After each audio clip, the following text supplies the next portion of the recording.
At 11:58 the night before Thanksgiving, my parents and my sister were pounding on my door, demanding I destroy the certified letters I mailed that morning. My phone showed 68 missed calls. Not one of them asked whether the accusations that ruined my career were true. They only wanted the payments restarted, the insurance covered, and my silence restored before dinner. 3 days earlier, they had banned me because my sister didn't want drama. But when I opened the door, she wasn't angry. She was terrified and carrying something I never expected. What would you do in my place? And where are you listening from tonight? My name is Samantha Reed. I'm 36, a bookkeeper by profession, and the person my family calls when something goes wrong, but never when something goes right. I live in a small Ohio city where people notice your curtains, your church attendance, and whether your car sits in the same driveway overnight. My office is above a bakery that starts cinnamon rolls before sunrise. Most mornings, I arrive while the sidewalk is still wet from the street cleaner, carrying coffee in one hand and client folders in the other. People trust me with numbers because numbers do not flirt, whisper, or change their story over dinner. My family does. From the outside, we looked polished. My mother, Patricia, kept framed holiday photos lined across the mantel. My father, David, wore the same navy sweater every Thanksgiving. My younger sister, Emily, organized everything else. She chose the matching colors, arranged the seating chart, and posted smiling pictures before dessert was served. I handled what never appeared in those pictures. I ordered the turkey. I brought folding chairs. I paid bills when my parents came up short. I cleaned the kitchen after everyone left. And for years, I mistook being needed for being loved. The only person who ever saw the difference was my grandmother, Margaret. She lived her final years in a senior care home outside town. Her room always smelled like lavender lotion and peppermint tea. She hated being fussed over, but she trusted me with her payments, medical bills, and bank statements because, as she liked to say, I was the only person in the family who read the small print. Every Thanksgiving, she sat near the stove while I cooked in her old cast-iron roasting pan. The handles were rough, the bottom blackened from decades of use. One year, she pressed both hands around mine and told me, "A seat at the table should never cost you your dignity." I laughed then. I did not laugh 11 days before Thanksgiving when my mother called while I was working at my kitchen table.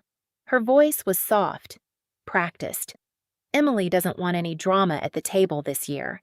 I stared at the spreadsheet glowing on my laptop. What drama have I ever caused? Silence. Then I asked the question that had lived in my throat for 3 years. "Do you believe I stole Grandma's money?" My mother breathed once and said, "Please don't make this harder." She never said no. That silence told me exactly where I stood.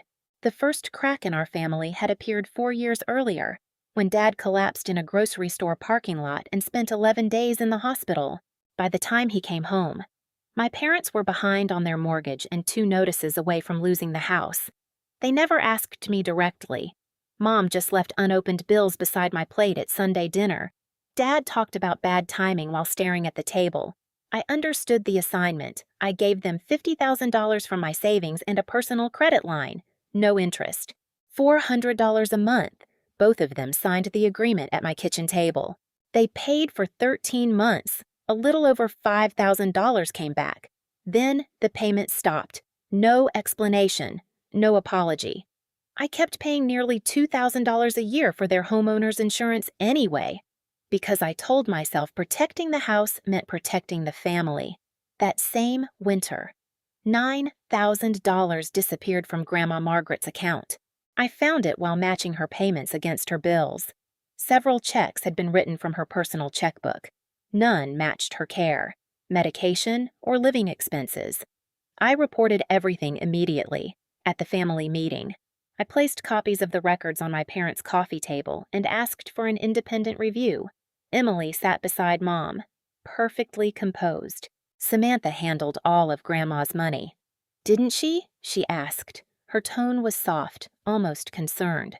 "She never accused me. She did something smarter. She handed everyone a question and let them turn it into a verdict. Within weeks. Aunt Susan was repeating the story to cousins. Then people at church heard there had been an issue with Grandma's money. An anonymous complaint reached the professional board that oversaw my work. It was dismissed quickly. The rumor was not. For 3 years. I watched people study me half a second too long before handing over their financial information. Thanksgiving became its own slow punishment. The first year, Mom seated me with the children to keep things easy. The next year, I was invited only for dessert. Last year, she offered to save me a plate. This year, I was banned. But they still wanted Grandma's roasting pan. They still wanted my folding chairs. They still wanted the turkey discount and the insurance payment. 7 days before Thanksgiving, Daniel Foster, the attorney who had handled Grandma's estate, called me. A senior care employee had found a misplaced incident report while old records were being organized. The report showed Emily had signed out Grandma's checkbook 11 days before the first missing payment. 2 larger checks later went into an account connected to Emily's household. Several smaller amounts matched bills from the months Brian was unemployed. I sat at my desk, staring at Emily's signature. For 3 years, my family had treated the lie like smoke. Now it had fingerprints. And for the first time, I understood why Emily had worked so hard to keep me outside the room whenever anyone mentioned Grandma or asked where the money went. The proof should have made me feel relieved. Instead, it made me sick. For 3 years, I had replayed every conversation, every look, every whispered pause, wondering whether I had missed something, whether I had somehow caused the suspicion that followed me around town. Now I knew I had not caused it. Emily had. The next morning, a longtime client couple came into my office together. Mr. and Mrs. Miller had trusted me for 6 years. They sat across from my desk with their coats still buttoned. "We're moving our accounts," Mrs. Miller said. She kept smoothing the strap of her purse. "Did I make a mistake?" No, her husband said quickly. "We just heard things." The bakery downstairs smelled like cinnamon and butter. Somewhere in the hall, a delivery cart rattled past. I thanked them, shook their hands, and watched them leave with the folder I had prepared for tax season. Then I locked my office door and cried so quietly I could hear the heating vent click on. That evening, Mom left a message. She did not ask how I was. She reminded me to place Grandma's roasting pan by the back door before Wednesday morning. I was not to come inside because seeing me might upset everyone. Then her voice brightened. "Oh, and the insurance bill came. Almost $2,000 this year. You'll handle it like usual." Right. I played the message twice. The first time, I felt hurt. The second time, I understood. They did not want me at the table. They wanted the pan, the payment, and my silence. The next day, I met Claire Bennett, an attorney in a neighboring city. Her office smelled like paper and lemon cleaner. I laid everything on her conference table: the loan agreement, the missed payments, Grandma's records, Emily's signature, the account transfers, and the bills that lined up with Brian's unemployment. Claire read without interrupting. When she finished, she folded her glasses. "You are not destroying your family," she said. "You are asking them to stop using you." She explained that my parents still owed about $45,000. I could stop paying their insurance immediately. Emily could be required to correct the lie and repay the missing money through a lawful agreement. I made one final attempt before doing anything else. I carried a folder to my parents' house and asked Dad for 10 minutes. He stayed behind the screen door. "We are not turning this family into a courtroom." I left the folder on the porch. The next morning, it was inside my mailbox, unopened. Mom had taped a note to the front. "Please keep the peace," that afternoon. I signed 4 letters, one for Dad, one for Mom, one for Emily, one for Aunt Susan, at the post office. Each certified stamp landed with a dull, final thud. I almost stopped the clerk before the last envelope disappeared behind the counter. I did not. 2 days later, my phone lit up, delivered, all 4. The first call came 3 minutes after the delivery notice. Dad. I let it ring. Before his voicemail finished recording, Mom called, then Emily, then Aunt Susan. By 1 o'clock, I had 9 missed calls. By 3:23, by 6:41. The messages all sounded different, but they said the same thing. How could you do this before Thanksgiving? You embarrassed your mother. Family does not threaten family. Not one person asked whether the letters were true. At 9 that night, the number stopped at 68. 68 missed calls. My family had not called me that many times in 3 years. Buried beneath them was one text from Grace. Aunt Samantha. I saw Mom's letter. Did she really take Grandma's money? I stared at the screen. But I could not answer yet. At 11:57, headlights swept across my living room wall. 3 car doors opened. Then someone knocked hard enough to shake the glass. Dad stood closest when I opened the door. Mom was behind him, clutching a tissue. Emily stood one step lower, holding a grocery bag against her chest. I stepped onto the porch and closed the door behind me. You brought lawyers into this family, Dad said. His voice filled the cold air. No, I said. I brought records. You will withdraw those letters. I won't. Mom moved closer. Honey, we can fix this quietly. Come tomorrow. Your chair is still there. My chest tightened at those words. My chair. For 1 second, I could smell turkey skin browning in Grandma's pan. I could hear silverware clinking and Mom calling everyone to the table. Then she added, "We'll tell people there was a payment mix-up. No one has to be blamed." There it was. My invitation had a price. Another lie. Emily finally stepped forward. You think I wanted any of this? She opened the grocery bag and pulled out a bundle of old bills held together with a rubber band. Mortgage notices, grocery receipts, Grace's orthodontic statements. I used the money for this, she said. Brian was out of work. We were almost 3 months behind. That explains where it went, I said. It doesn't explain why you let everyone believe I took it. Her jaw tightened. You already handled Grandma's accounts. People were going to question you. You made sure they did. I never said you stole anything. You only handed them the match. Dad cut in. Enough. Emily made a mistake. She was protecting her child.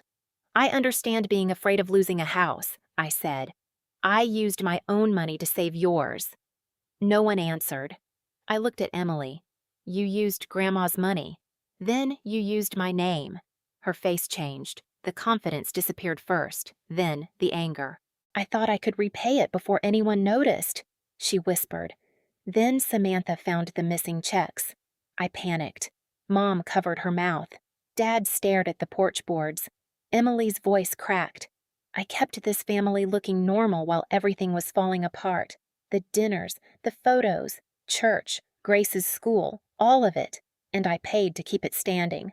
I said. I turned to my parents. $50,000 when you were about to lose the house. You repaid a little over $5,000, then stopped. I kept covering almost $2,000 a year in insurance, while you moved me from the main table to the children's table, then dessert, then nowhere. Mom started crying. Please don't do this tonight. You chose tonight when you banned me but still asked for my money. I faced Emily again. $9,000 left Grandma's account for 3 years.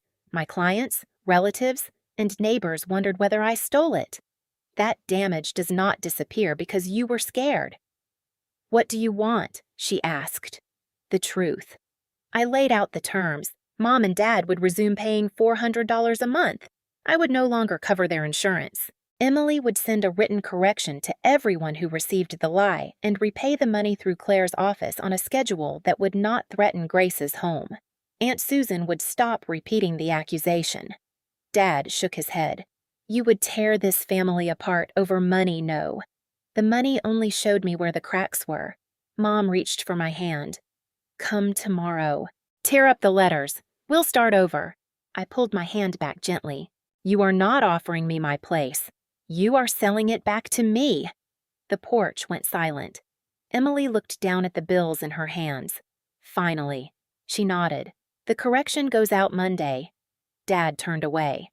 Mom followed him to the car. Emily remained on the bottom step. I really did think you could survive it, she said. I know, I answered. That was the problem. When they drove away, I locked the door and stood in my quiet kitchen. Grandma's roasting pan sat on the table. Beside it, my phone lit up again with Grace's question. This time, I knew exactly how to answer. I typed back slowly. Yes. Your mother took the money. She was scared, but fear did not make the lie right. None of this is your fault, Grace answered with a single heart. The next morning, Thanksgiving arrived clear and cold. I woke before sunrise and set Grandma's roasting pan on the stove. The iron was heavy in my hands, familiar and rough. I mixed salt, brown sugar, orange peel, and pepper into the brine the way Grandma had taught me. For the first time in years, I was not cooking for people who had decided where I belonged. Rachel came with her husband and 2 pies. Mrs. Rivera from next door brought green beans in a glass dish wrapped with a towel. Nobody wore matching colors, nobody moved place cards, nobody photographed the food before eating. There were 5 chairs around my table. 4 were filled. I left one empty. At 2 o'clock, the doorbell rang. Brian stood outside with Grace beside him. Her cheeks were pink from the cold, and she held a paper bag of dinner rolls against her coat. I should have asked where the money came from, Brian said. I didn't because I was ashamed I couldn't provide for them. That does not excuse me. Grace looked up at me. Can I stay for dinner? I opened the door wider. You never have to earn a seat here. She took the empty chair. During dinner, Rachel's husband told a terrible joke. Mrs. Rivera laughed so hard she dropped her fork. Grace ate 2 helpings and helped me wash Grandma's pan afterward, standing at the sink in her socks. The house did not look perfect. It felt safe. On Monday, Emily sent the correction. It was short and cold. She wrote that I had not taken Grandma's money, that she was responsible for the withdrawals, and that repayment had begun. There was no apology, but there was her name beneath the truth. A week later, Claire's office confirmed Emily had signed a payment plan for the $9,000. The amount was small enough to protect Grace's home, but large enough that Emily could no longer pretend nothing had happened. My parents signed their own agreement. The first $400 payment arrived in December. I canceled the insurance payment from my account and felt something inside me loosen when the confirmation appeared. Aunt Susan never apologized. She simply stopped talking about me. In a small city, silence travels almost as quickly as gossip. The Millers returned before Christmas. Mrs. Miller placed their folder on my desk and said, "We heard the truth." I accepted them back. But something had changed. Trust returned more slowly than business. Mom sent a Christmas card with only her name and Dad's written inside. I placed it on the mantel. Some nights, I still stared at my phone, hoping she would call and say the words she had avoided for 3 years. She did not. Getting my name back did not give me my old family back. It gave me something quieter, the right to stop begging them to see me. And every time Grace texted me about school, or Mrs. Rivera knocked with leftovers, I understood that the empty chair at my table had never been empty. It had been waiting for someone who came without a price. For most of my life, I believed love worked like a balance sheet. If I gave enough, fixed enough, and paid enough, eventually my family would let me belong. But love that demands your silence is not love. It is control with a softer name. Emily was afraid. My parents were afraid. I understand that now. But understanding someone's fear does not mean carrying the consequences of what they did with it. I did not destroy my family. I stopped financing the lie that held it together. Grandma's roasting pan sits in my kitchen. Grace comes by. My parents send $400 each month. And my name, after 3 years of whispers, belongs to me. Not because they gave it back, because I refused to surrender it. Have you ever had to protect yourself from the people who were supposed to protect you if you have? Share your story in the comments and tell me where you're listening from. Send this to someone who needs it, and subscribe so you don't miss the next story.